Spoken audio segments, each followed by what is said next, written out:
안녕하세요. 이번 시간에는 영어의 동격이라고 하는 것에 대해서 간단하게 하지만 조금 새로운 각도로 한번 훑어보는 시간을 가져보도록 하겠습니다. 우선 영어의 동격이라고 하는 게 뭔지에 대해서 먼저 알아봐야겠죠. 동격. 앞에 동자가 보이는데요. 딱 봐도 같을 동자일 것 같다라는 생각이 좀 드실 것 같습니다. 그쵸? 그래서요. 영어의 동격이라고 하는 건요. 명사가 이렇게 나와 있어요. 그러면 그 뒤에 명사를 비슷한 의미를 가진 혹은 똑같은 의미를 가진 것 같은 명사를 하나 같이 보여줌으로써 앞에 나온 명사의 의미를 부연 설명해 주는 게 바로 동격 표현입니다. 예를 들면 이런 거죠. 야, 너 걔 있잖아. 걔. 그 잘생긴 애. 아, 그 대학에서 좀 잘 나가던 애 있잖아. 이런 식으로 말을 했다고 칩시다. 띄어쓰기가 개판이네요.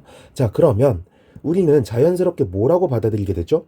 걔가 잘생긴 애고 그 애가 대학에서 잘 나가던 애라는 걸 우리는 자연스럽게 받아들이게 되죠. 그쵸? 제가 여기서 걔라고 안 쓰고 예를 들어서 민석이 라는 식으로 사람 이름을 얘기했다고 칩시다. 그러면 사람의 이름을 얘기하고 그 다음에 잘생긴 애라고 말하면서 민석이가 잘생긴 애구나. 민석이가 그 애인데 민석이가 대학에서 잘 나가던 애구나. 이런 식으로 우리는 비슷한 명사들을 나열하기만 해도 앞에 나온 명사가 어떤 녀석인지에 대해서 부연 설명을 해줄 수가 있다라는 겁니다. 이게 바로 동격 표현이에요. 됐죠? 그러면 이런 동격 표현에는 어떤 것들이 있는지 간단하게 한번 종류를 살펴볼게요. 동격의 종류. 제가 위에서 말씀드린 것처럼 명사와 비슷한 성질의 명사를 나열하는 표현들이 동격이라고 했었죠. 그런 표현들을 생각해 보시면 됩니다. 일단은 첫 번째, 명사 다음에요. of를 써주고 그 다음에 명사를 써주면 일종의 동격 표현이 됩니다. 두 번째, 명사가 써지고 나서요. 그 다음에 접속사 that을 사용하고 주어, 동사 이렇게 사용하게 되면 우리가 접속사 that이 이끄는 절을 무슨 품사의 절이라고 부르죠? 명사절이라고 부르죠. 그럼 명사가 나란히 나열됐다라고 말할 수도 있겠네요. 그쵸? 세 번째, 명사가 사용되고 나서요. 다른 장치 없이 그냥 명사를 나열하는 경우도 있고요. 네 번째, 연속으로 명사가 사용되고 나서 컴마, 명사, 컴마 이런 식으로 삽입어구를 제공하는 경우도 있습니다. 그리고 다섯 번째, 명사 다음에요. 투부정사와 같은 준동사를 사용해주는 경우도 있어요. 왜 이것도 가능할까? 투부정사는 명사적 용법으로 사용될 수 있죠. 그러니까 명사, 투부정사 둘을 서로 나열하기만 하더라도 투부정사의 의미가 명사의 부연 설명이 된다라고 이해할 수가 있는 것이죠. 오케이. 자, 그러면 각각에 대해서 조금 더 자세히 알아보기 전에 얘네들의 해석 방법에 대해서도 먼저 알아봐야겠죠? 우선 명사, 동격, 명사는요. 이 둘이 의미가 똑같다 혹은 비슷하다라는 의미라고 했었잖아요. 그래서 뭐라고 해석을 하시면 되냐면 명사 1, 명사 2라고 하면 명사 2라는 명사 1이라고 해석하시면 되고요. 혹은 명사 2라는 내용의 명사 1 이렇게 해석하시면 되겠죠. 오케이? 왜? 앞에 나온 명사를 부연 설명해 주는 거라고 했으니까 뒤에 나온 명사 2번이 딸려오는 친구가 돼야죠. 주인공이 아니라. 그래서 딱 해석 방법만 딱 놓고 보면 뭐뭐라는 혹은 뭐뭐라는 내용의 라는 의미로 해석이 된다 라고 이해를 하시면 되겠습니다. 됐죠? 그러면 제가 몇 가지만 위에서 짚고 넘어갈 것들을 한번 살펴볼게요. 위에 보시면 명사, of, 명사 이것도 동격 표현이라 그랬죠. 그런데 of 같은 경우에는 여러분들이 해석하기가 굉장히 어려울 겁니다. 왜? of의 의미가 뭐뭐 있는데 방금 소개시켜드린 뭐라는 이런 의미도 있지만 뭐뭐의라는 뜻도 있고요. 뭐뭐에 대한 이런 뜻도 있거든요. 그 외에도 등등등 정말 다양하죠. of 같은 경우에는 여러분들이 한 번쯤 사전에 검색을 해보시고 사전에서 의미를 한번 보시는 걸 좀 권해드리고 싶어요. 아시겠죠? 자, 그 다음 얘는 그냥 뭐뭐라는 이라고 해석을 하시면 되겠고, 조금 뒤에 조금 더 부연 설명할 거니까 넘어가 보면요. 여기에 명사, 명사를 연달아서 사용하게 되면은 둘이 동격의 관계를 갖게 된다 그랬죠. 예를 들면 이런 겁니다. President Moon이라고 하면 문 대통령이라는 뜻이죠. President랑 Moon이랑 같이 나왔잖아요. 그쵸? 이게 뭐 다른 식으로 분석을 할 수도 있지만 이 두 개가 마치 동격으로 사용돼서 이렇게 관계를 갖고 있다라고도 분석을 할 수가 있다라는 겁니다. 오케이. 네 번째, 사비법구 같은 경우에는요, 여러분이 하나 주의하셔야 되는 게 있어요. 굳이 이걸 꼭 알아야 되느냐라고 말을 하면 사실 저는 아닌 것 같은 생각이 들긴 하지만 명사 다음에요, 컴마 명사가 나오고 맨 뒤에 동사가 나오는 경우가 있고요. 4번의 경우처럼 명사가 나오고 컴마 명사 컴마 동사가 나오는 경우가 있어요. 이런 경우에 얘는 동격이라고 하지만 얘는 동격이라고 부르지 않습니다. 비슷해 보이는데 뭘 그렇게 차이를 두냐. 얘는요, 앞에 비인이 생략된 분사구문이다 라고 보통 부르고요. 얘는 동격이라고 불러요. 둘을 구분할 필요는 저는 사실 없다고 생각합니다. 그러니까 여러분들도 이런 식으로 다르게 분석할 수도 있구나 정도로 생각하고 지나가시면 되겠어요. 마지막 5번 같은 경우에는요, 여러분들이 이게 동격인지 아닌지도 생각 안 했는데 자연스럽게 동격으로 해석해온 구문이 있을 거예요. The ability to do that. 그럼 무슨 뜻이에요? 그것을 할 수 있는 능력이죠. 그것을 할 수 있다라는 능력이잖아요. 그쵸? 그것을 하는 것, 이게 곧 능력이니까 둘이 동격 관계라고도 볼 수가 있겠죠? 그쵸? 자, 이런 식으로 5가지의 종류를 간단하게 한번 훑어보았습니다. 그러면 이제 여러분들이 진짜 문법 시간에 헷갈려하고 어려워하는 것들을 한번 설명해드리는 게 좋을 것 같아요. 그게 뭐냐? 동격 접속사라는 친구와 관계사를 비교하는 겁니다. 자, 우리가 관계사라고 하는 게 뭔지 간단하게 한번 훑어볼게요. 명사가 나와 있고요. 뒤에 which 같은 관계사가 나오면 이 관계사가 이끌고 있는 절을 가리켜서 관계사절이라고 부르죠. 그쵸? 그리고 이런 관계사절은요, 앞에 나온 명사를 꾸며주는 형용사적인 역할을 하고요. 관계사 뒤에는 반드시 무언가 빠진 요소가 존재하게 된다라고 했습니다. 그래서 관계대 명사의 경우에는 뒤에 명사가 빠져 있게 될 거고요. 관계 부사의 경우에는 뒤에 빠진 부사류, 전치사구나 부사어구 같은 게 있을 거고요. 관계 한정사의 경우에는 뒤에 빠진 한정사가 있을 것이다 라고 설명을 드린 적이 있습니다. 물론 다른 강의에서. 그러면 우리가 알고 있는 접속사 that은 어떤 친구인지 한번 봅시다. 접속사 that은요. 기본적으로 that이 이렇게 절을 이끌고 있는 구조로 사용되겠죠? 그런데 접속사라고 하는 건 기본적으로 의미가 뭐죠? 절과 절을 연결해주는 애잖아. 그쵸? 근데 그냥 절과 그냥 절인데 이게 불완전한 절을 말하는 거겠어요? 완전한 절을 말하는 거겠어요?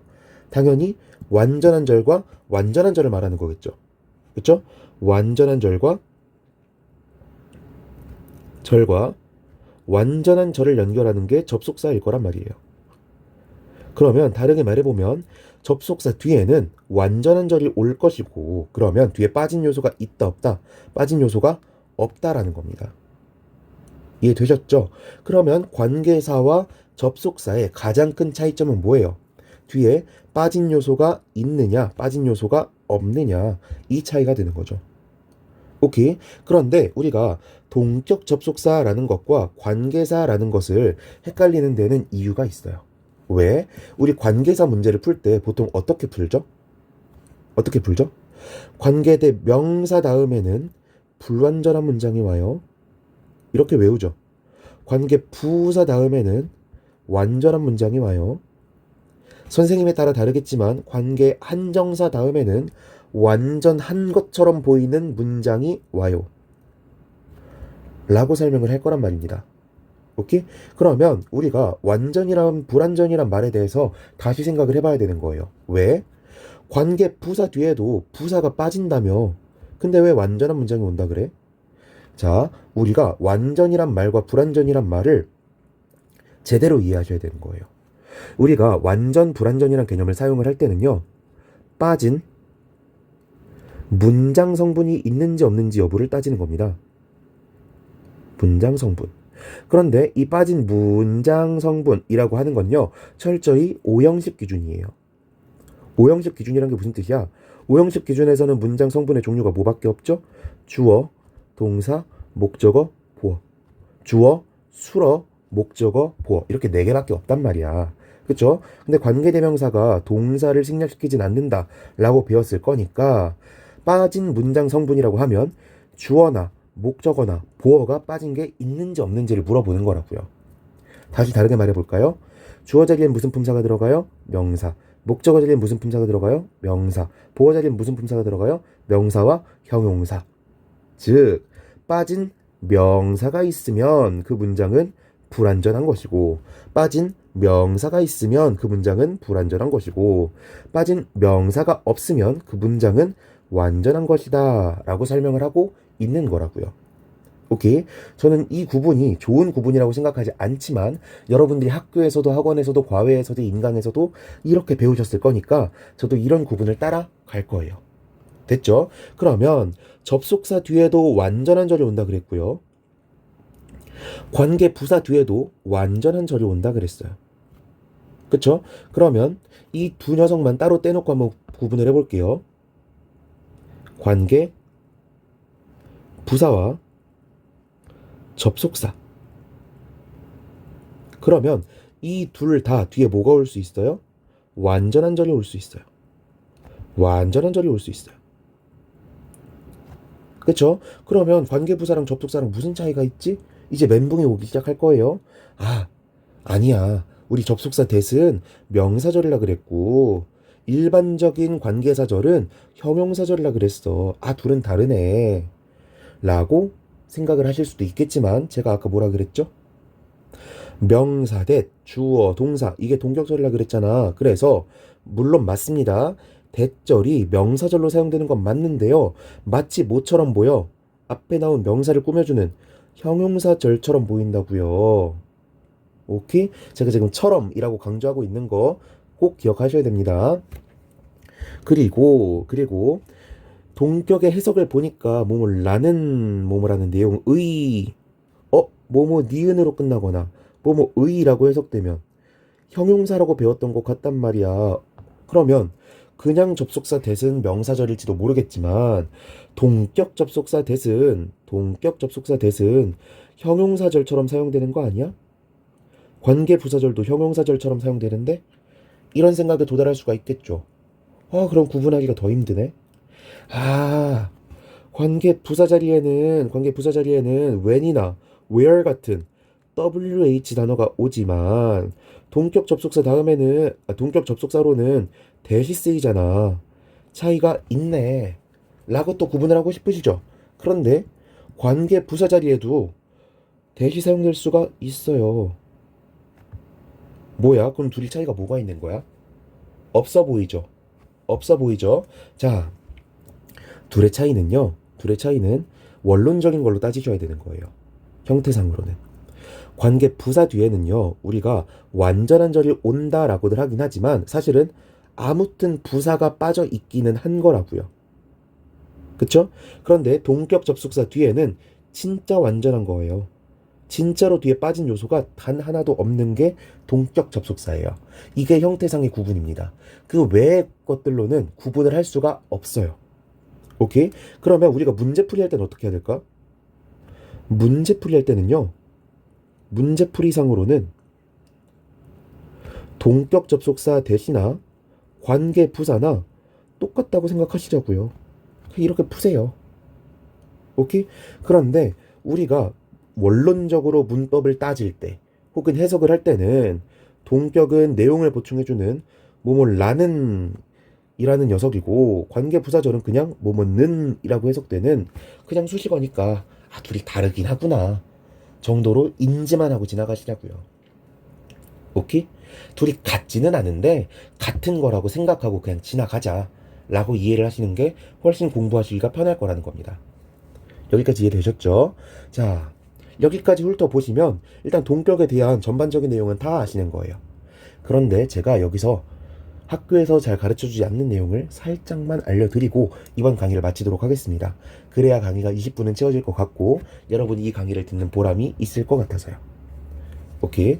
자, 동격은요 한 가지 특징이 있어요. 그게 뭐냐면 앞에 동격절 앞에 나오는 명사구는요 추상명사여야 한다 라는 거예요. 아, 선생님 이거 학교에서 다 배운 거예요, 학원에서 다 배운 거예요 라고 말씀을 하실 수도 있겠죠. 그런데 제가 여기다가 특징을 하나 더 넣어 볼게요. 뭐냐면 동격이라는 것 자체가 몸을 라는 내용의 몸을 아는 이라고 해석이 되잖아요. 즉 동격절은 앞에 나온 명사의 내용을 덧붙여주는 부분이에요. 오케이? 동격 부분은 앞에 나온 명사의 내용을 덧붙여주는 덧붙여주는 부분이라고요. 그렇다면 추상 명사일 뿐만 아니라 앞에 나온 명사는요 뭔가 내용이 빈 녀석이어야 되겠죠. 예를 들어서 the story 라던가 the advice 라던가 the belief처럼 믿음은 믿음인데 어떤 내용의 믿음인지 모르는 거, 뉴스는 뉴스인데 어떤 내용의 뉴스인지 모르는 거, 이야기면 이야기인데 어떤 내용의 스토리인지 모르는 거, 이런 것들이 앞에 선행사로 나와야 한다는 겁니다. 오케이? 자, 그러면 우리는 이런 생각에도 도달할 수가 있어요. 동격절이 어떻게 사용되는지가 앞에 나온 선행사라고 부를게요. 편의상 선행사의 영향을 받는구나. 그러면 선행사가 영향을 주는 부분이 하나 더 있지 않을까? 라고까지 생각을 확장해 보자고요. 오케이? 자, 선행사랑요 뒤에 나온 내용이랑은 또 한 가지 특징이 하나 있어요. 그게 뭐냐면 제가 동격절의 해석 방법을 두 가지로 알려드렸어요. 어떤 거? 라는 이라는 해석이 될 수가 있고 라는 내용의 라는 해석이 될 수도 있다라고 알려드렸어요. 그런데 각각의 해석과 앞에 나오는 선행사, 앞에 나오는 명사의 형태가 서로 상관이 있는 것 같습니다. 무슨 뜻이냐? 예를 들어서 뒤에 나온 동격절이 라는 이라고 해석이 되는 경우에는요 앞에 정관사를 사용한 명사가 나오는 경향이 있어요. 그런데 라는 내용의 라고 해석이 되는 동격절을 가지고 오는 명사는요 어나 언과 같은 부정관사를 가지고 올 수도 있습니다. 정관사를 가지고 올 수도 있지만, 오케이? 이런 특징이 있다라는 거예요. 무슨 뜻이야? 예를 들어서 the fact that 이라고 하면은 라는 사실에 라고 해석이 되죠. 라는 내용의 사실에 이렇게 번역이 되는 게 아니라 이런 경우에는 a fact라고 잘 안 하고 the fact 라고 사용을 하는 경향이 있다는 거고요. belief 같은 경우에도 라는 믿음이라고 하지 라는 내용의 믿음이라고 잘 해석을 하지 않잖아요. 그래서 the belief 라고 사용하지 a belief 라고 사용하지를 않는다라는 겁니다. 오케이. 그런데 반면에 뭐라고 써버리면 안 되지. story라고 하면 이야기죠. 라는 내용의 이야기라고 해석이 되잖아요. 이러면 the story that 이라고도 사용되지만 a story that 이라고도 사용이 될 수 있다라는 거고요. report라고 하면 보고 이런 뜻이잖아요. 라는 내용의 보고라고 해석이 되죠. 그러면 the report라고도 해석이 되지만 a report라고도 사용이 가능하다라는 겁니다. 이 내용은 학교에서도 잘 가르쳐주지 않을 거니까 한번 흥미 삼아서 듣고 지나가시는 내용으로 한번 생각해 주시면 고마울 것 같습니다. 이번 강의가 여러분에게 도움이 되었다면 좋아요와 구독 눌러주시면 너무 감사드리겠고요. 이번 강의도 여기서 마치도록 하겠습니다. 강의 들으시느라 수고 많으셨습니다. 수고하셨습니다.